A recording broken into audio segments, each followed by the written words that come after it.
Hey, what's going on, guys? It's Smugglebot here on behalf of MMOBomb.com, and welcome back to yet another first impression. Today we're taking a look at LEGO Minifigures Online, brand new MMORPG developed by Funcom, and of course is based on the LEGO universe, specifically the Minifigures universe, which I don't even know if that's separate from the main LEGO universe. But Minifigures was a series that was created a few years ago, whereby little kids or whoever else collects Legos can go in a store and buy a pack, much like you would buy a pack of cards, except this one contains one specific Lego figurine that's collectible. So these collectible figurines you've been able to get over the years, but now you can actually take those figurines and use special codes that come with them and play with those characters in the game. So if you're familiar with the previous Lego MMO, the most popular one, which was Lego Universe, in that game you could create your own Lego figurine, you could have a certain customized look to it. In LEGO Minifigures Online, it's much more sort of like Diablo or an ARPG where you get figurines to use and they already have their predefined stats and their character look to them. So you can use up to 3 at a time and swap between them with 1 to 3 keys, hitting 1, 2, or 3, and each of them sort of has a specific set of abilities and strengths and weaknesses, so you would want to use and customize which ones you use at certain individual times. When you create your account, you're able to choose from 3 packs of them, essentially. So you get a choice of different characters that come in 3, and some of these characters include like a space zombie, it kind of looks like a space zombie astronaut rather, movie star, a plumber, a bee, an ogre, even a Roman legionnaire.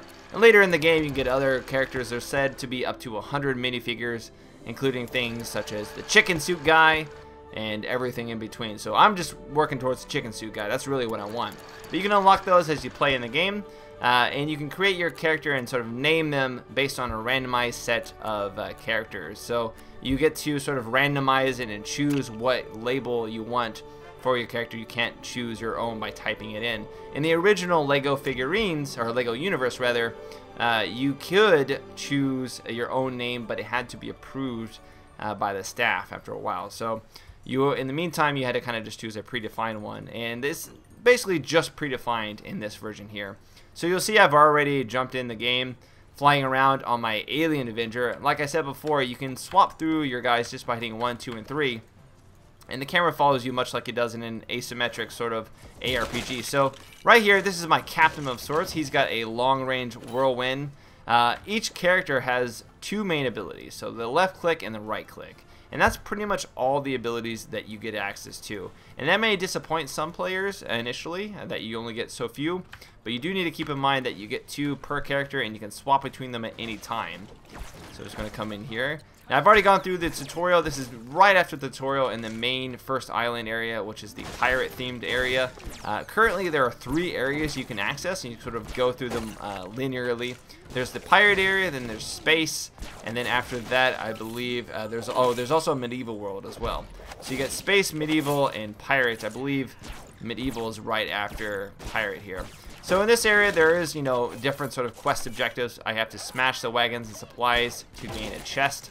And there are, of course, because it is Lego based, there are also areas where I can construct things and to gain access to new locations. And there's always things to destroy. You may notice as I destroy these things, I gain these stars. Stars are used to sort of augment your character and level them up, if you will. So if I wanted to show that, I could come here, clicking on that screen right there. Currently, I only have 3 in my collection. I don't have too many. But if I wanted to say, who do I have? I want to see who I have, and there's so many of here.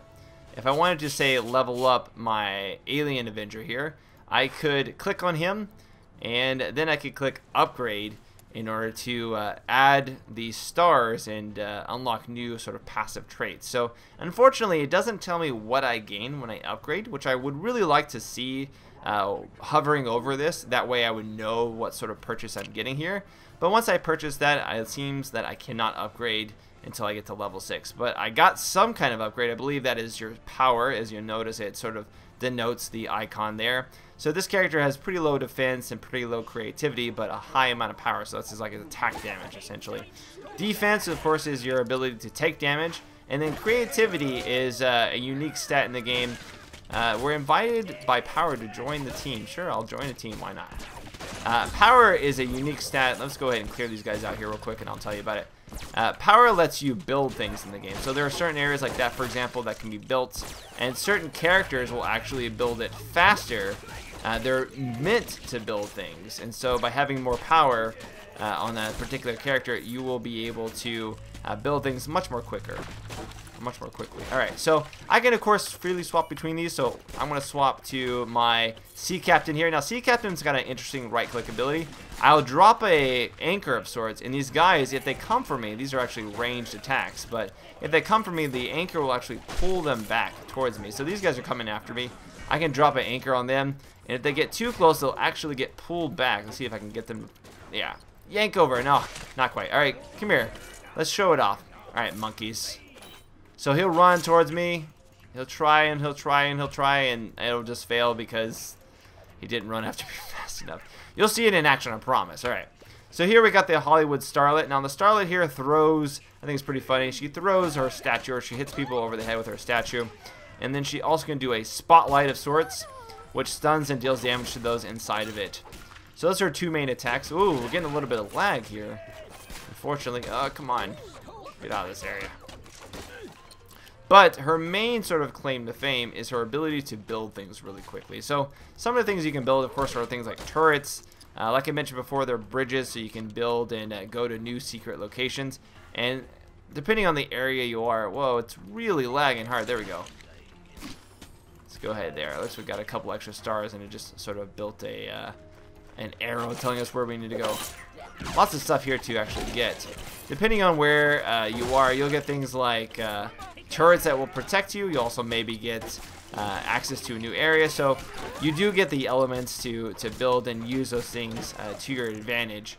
I wouldn't say they appear, at least so far, as frequently as maybe the single player LEGO games like the, say, Batman or Marvel Universe, even Indiana Jones.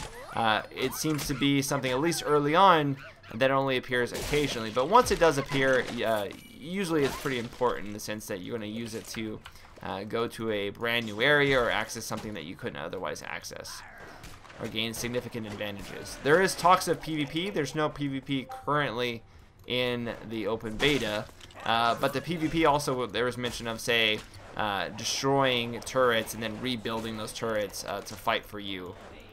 Alright, looks like there's some extra little stars here. So those stars here are pretty important to use. Allows you to upgrade all of your individual units.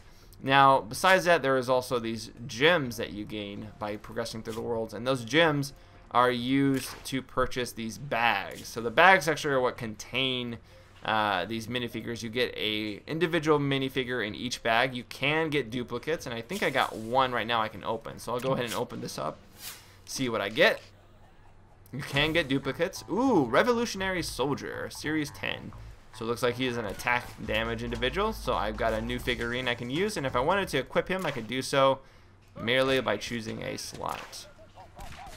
Alright, so we'll see what this guy. Now each person has their own separate abilities. So each one will have a right click and a left click. And depending on the character you use, some of your left clicks can actually be charged for additional damage.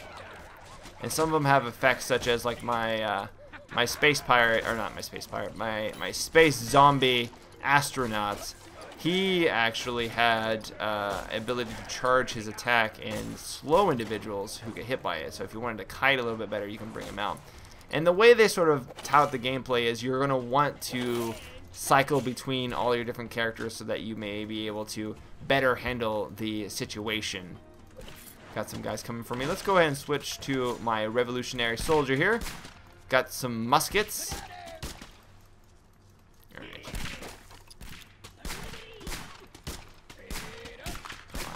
There we go.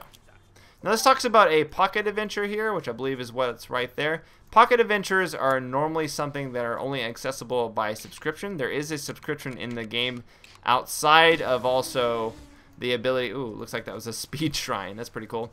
Outside of also the ability to buy things in a cash shop, you can become a member, as you'll see here, which starts out at $7.99 and gains access to these pocket adventures. So you see it actually shows you pocket adventures at a pretty early stage. Now pocket adventures aren't necessary. It's not like Lego Universe whereby you could only get like the first 2 zones in the game without having to become a member and sort of pay for the subscription. That was very much more of a subscription-based, trial of the game rather than having its very own, separate game altogether. That's free to play. In the case of minifigures, those are not really necessary. Oh, that is cool. I can summon a line of musketeers. Let's do that again. Fire! So there's a guy in the back that looks like he's healing up people. Let's go ahead and take him out.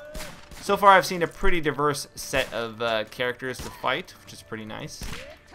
Alright, so there. Going to get that. I am a little bit disappointed that there's only 2 skills per character, but I guess when you have 100 characters, that's 200 abilities there. When you think about it, that's quite a number of abilities. And it certainly adds a lot of sort of diversity in terms of like, okay, I'm going to start with this guy, then I'll switch over to this guy, then I'll switch over back to this individual and use their special ability. I'll place this down, and then in the meantime, I'll throw down an anchor here so they can't move out of it. I mean, if you think about all the potential sort of combinations you can do, you'll notice that, yeah, you're playing as 3 separate characters, each of them having only 1 ability.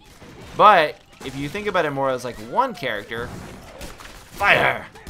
Then you can think about it as having, say, 6 abilities. They're all just tied to different stats and different characters at different levels. So there are ways to look at it positively in that. And then also you probably got to remember this game is meant for kids. This is obviously a kid's game. If you're not able to, say, choose your own character name, that's a very big telltale sign of a game that's meant for younger children.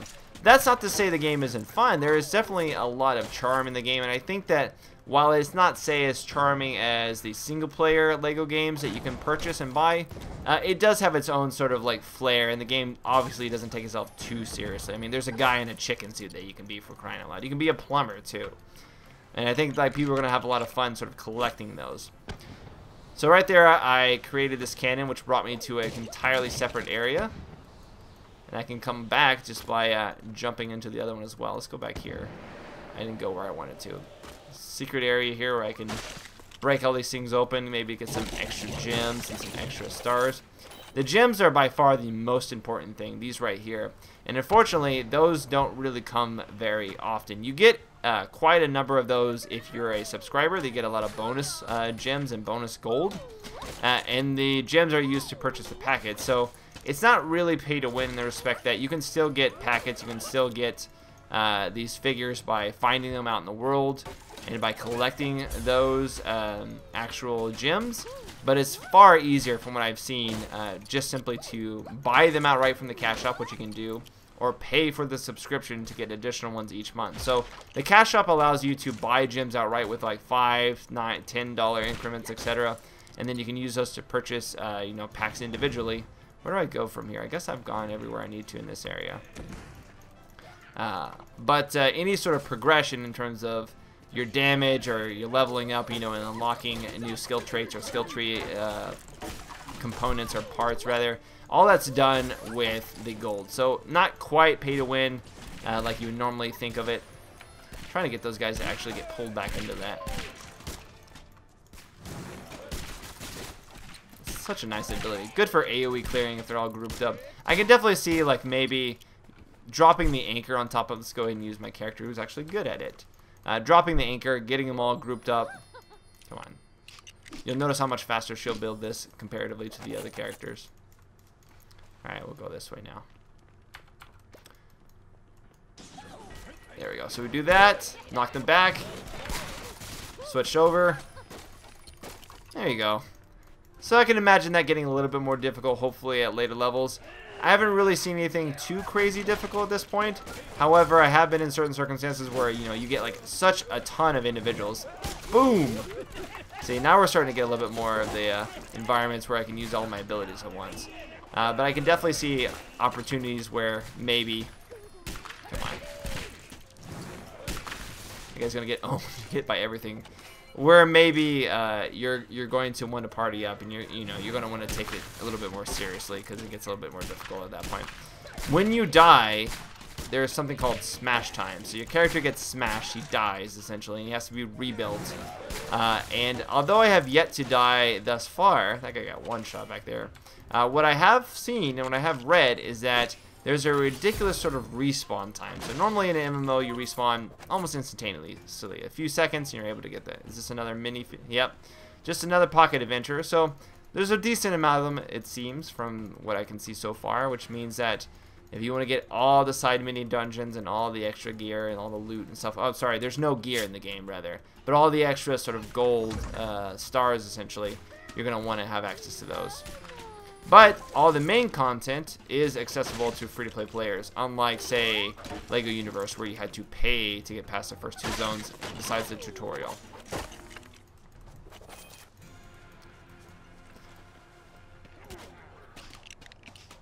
What's going on over there? I got some ghost pirates.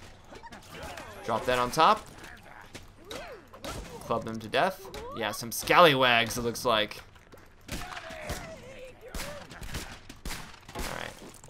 Pretty simplistic here. You're definitely going to want to go around, like, people are going to play this game because they want to collect the figures and they want to see all the abilities and they want to use them together. You know, that's pretty much what you're going to mainly play it as. I see a lot of the gameplay as being repetitive after a while, unless you're playing with friends and you get like a bunch of different crazy combinations at once. There is a huge sort of emphasis on, you know, partying up, but surprisingly, you can't actually talk, you can't chat or do anything unless you're a subscriber.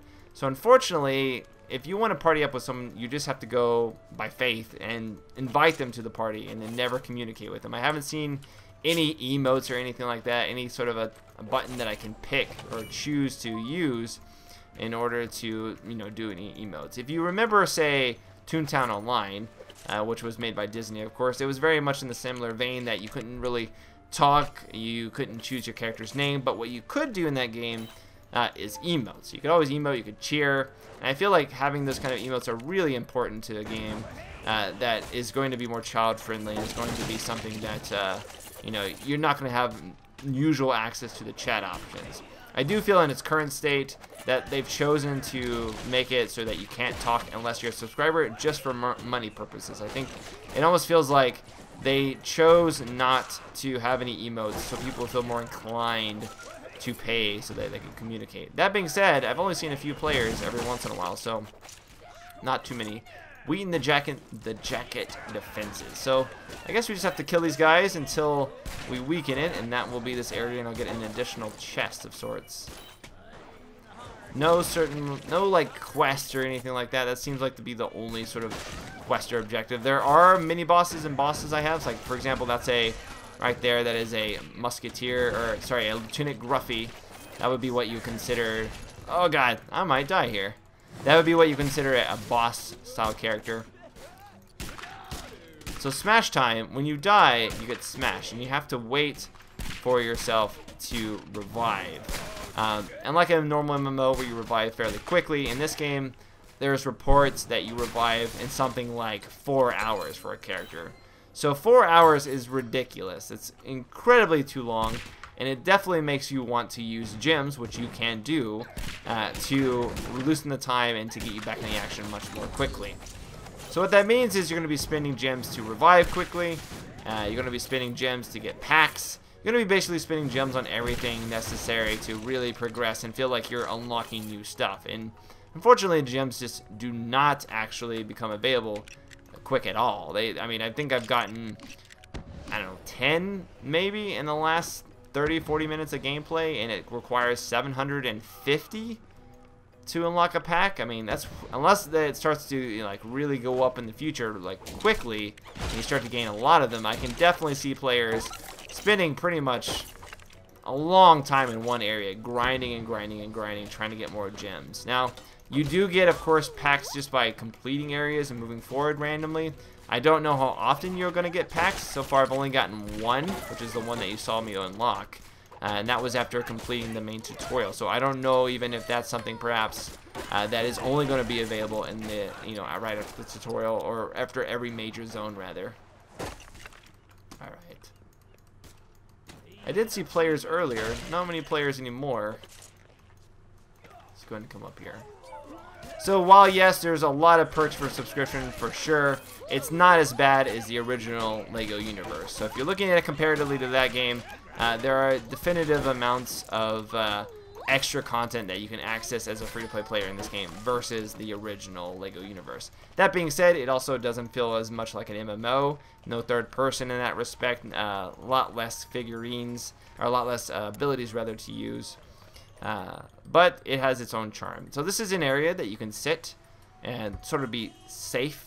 I don't really understand the purpose of this so much, seeing as a lot of times there are going to be areas that you can sit all together and not worry about characters or enemies coming in here. But if you wanted to, yeah, I guess you could just go there and feel even more safe. Kill some spider eggs here. I wonder where the mama is. That's always, you gotta watch out for the mama. Can I get in that? I would have hoped for a little bit more interactability. If they could have taken one thing from, at least in this early part of the level, what I've seen so far, if they could have taken one hint or cue. Oh my god! Apparently that's what was happening. Oh, it would have been more interactable stuff in the environment. So right now I feel like there's not too much that you can actually interact with, other than like, hey, you know, occasionally something that's pretty visible and pretty obviously, you know, something that you should interact with. Alright, drop that on top of him. Give him hell! Alright, so pull that guy over there. Fire!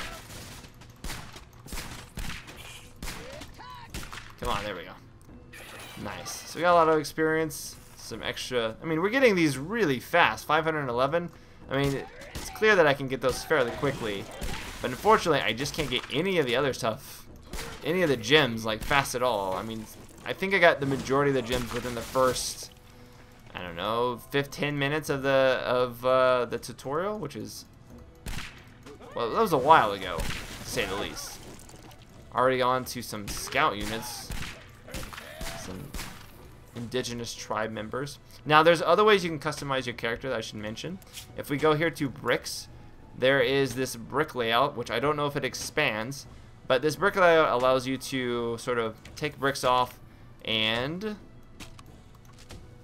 place bricks of different color in here. And what they do is they give you these three stats. So I've got plus 40 damage, plus 40 tank, and then plus 30 building. So that applies to all characters, not just a particular character. It's sort of like a tech tree or a skill tree or a passive tree, whatever you want to call it, for all characters in the game. Whereas each individual character will also have his own certain moveset and, certain skill tree that you can progress with. Taking a look at the world map, this place is fairly big. We started out over here, made our way over here. There's a couple of different quest areas where we can get some chest rewards. Coming over here, it looks like there is another timed event. And then, of course, we got another safe area. Oh, that's where we just were. I see, okay. So it looks like that's where we need to go. So we got to go all the way around here. It's a little bit hard to tell where I was starting out. I wish the map could have been less like a Diablo-style map and more like a traditional MMO map where you had like an overworld as well as the underworld as well. So it looks like enemies are starting to get a couple more special attacks, which is pretty interesting. The enemies do seem to progressively get harder and more tactful, and you're going to have to use your other characters more. I mean, Funcom is no stranger when it comes to developing MMOs, so it's nice to see that despite the game being a kid's game, you know, there is still some elements into it that keep you on your feet and keep you sort of looking out for, you know, what little tidbits they've added to the game. Unfortunately, it's got really none of the humor from what I've seen so far as the single-player LEGO games, which is unfortunate because there's a lot of, I mean, that's sort of like what LEGO's known for in a lot of respects. It's, you know, lighthearted humor. There is some of that. I mean, a lot of the characters, for example, like Chicken Suit Guy, the plumber, you know, all these like really eccentric characters. That's part of the LEGO humor for sure. But the video games really, like the earlier video games, have really made use of that and took it to the next level. Let's go ahead and move over to this guy here. Took it to the next level by having a lot of just like those emotes, and again, it's just emotes are such a big part of LEGO expression. It's just really surprising to me that they didn't actually include those as like readily able to be used. All right, so you notice I'm collecting more of those bricks. That red brick, for example, I can use if I wanted to continue to put more attack damage into my sort of brick tree, I guess that's what you would call it. But I don't really know if that tree will unlock or get any more slots. I would assume so. I would assume the kit's getting larger and larger, so you can keep putting new and new stats into it. Free the prisoners here by shooting them. Don't worry, none of our bullets will hit you. So we got a bunch of extra gems and stuff. Again, a bunch of extra stars. No gems though. Such surprising, right? Slowed. I got I don't know, it's like the equivalent of like an Oscar for Legos. A Legoster. Got myself a Legoster. Got some more webs. Wonder if more spiders are going to come down. So far, I think my favorite ability, secondary ability, has to be the anchor, just because it pulls everybody back. I find that to be quite a fun ability to use. Overall, I can just really see there being a lot of cool combinations that can come about. You know, 100 characters, two abilities each. That's a lot of, you know, customization and a lot of like potential there for some really cool interactions. Not to mention the fact that maybe once you get a couple of members in there with your party, you can really start to open it up and have a lot of crazy abilities going off at once. I'm just really disappointed by how frequent these seem to be, and the fact that I have to be a paying member in order to access them. I would have much preferred just having your baseline minifigures characters here. I'm not even that much disappointed in the fact that you have to buy gems to gain characters. I mean, we see that in a lot of free-to-play games like League of Legends, for example. You buy, you know, any MOBA basically besides Dota 2, you buy a character for you to use. So I'm not really too upset with that. It's like buying, you know, packs of cards and what have you. I'm more just irritated that any of the PvE content is locked. Now, there has been talks that there will be PvP in the game, and you may wonder, well, how does PvP work in a kids game, right? And what seems to be the case, according to according to Funcom and some interviews I've read, is that there will be PvP that has both like a sport element to it, say like NBA or, you know, what have you. But then there's also going to be the PvP with more combat. So what that allows you to do is, if you're, say, someone who, oh, we got like a special guy here.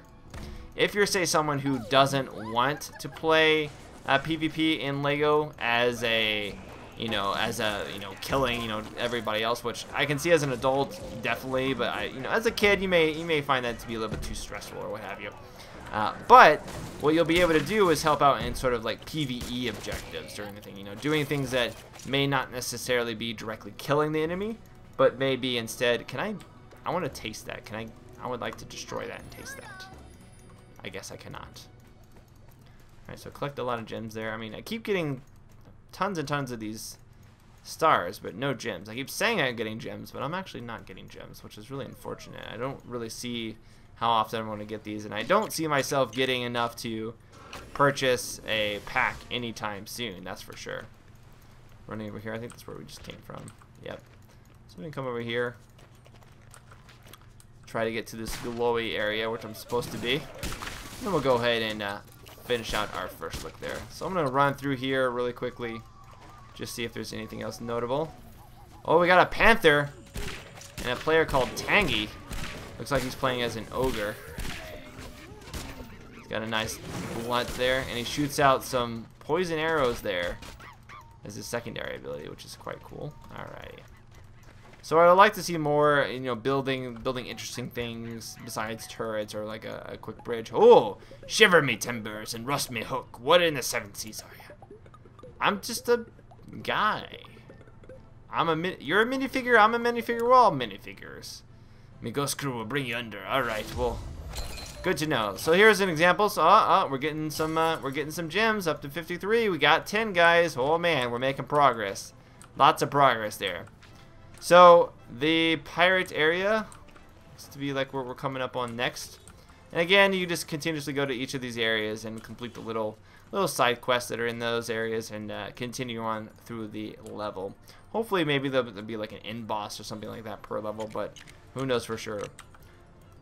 I do like the fact that these aren't very small. It's not like I got to like here and finish the level. It is fairly large, and if you really spend the time to do each of these objectives and stuff like that, then I can definitely see, you know, it taking a little bit to work your way through the content. There's enough of these, there's enough interesting mobs in each area where I feel like it's not just like, oh, I'm having to kill the same guy over and over again. It has like each of its little themed area whereby you fight a particular style mob, and each of them have their own, you know, sort of unique abilities that go along with it. So again, you're having to move around. You know, it's not just you standing in one place, just spamming all your abilities. There is some maneuverability necessary, much like, say, in our ARPG. So overall, I definitely could see this as something that you know, young kids could definitely enjoy. If you're a fan of Lego, check it out. I don't think it's bad at all for a Lego game that's free to play and an MMO based, but certainly something more based around for children of sorts. Visit the mermaid by the waterfall.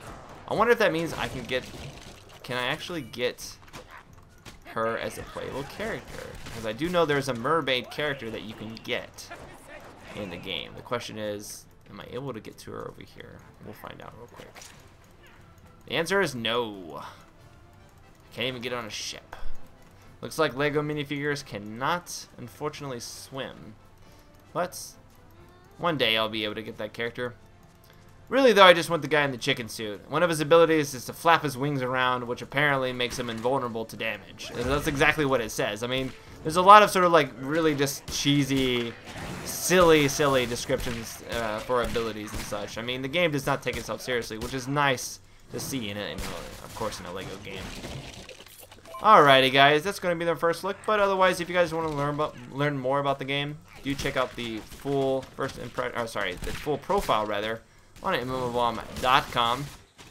Until next time, guys, we'll see you later. I'm gonna kill me some more pirates and drop the light on them. What? It actually doesn't do any damage? Come on. Is it because they're astral? That's pretty cool. If maybe perhaps you have to use certain characters for certain types of enemies because they aren't affected by certain abilities. That would be a pretty cool little extra addition there. Alright, guys. Until next time, let's see if we can... I can't even dance for you. We'll see you guys later. Spunkify out. Later, guys.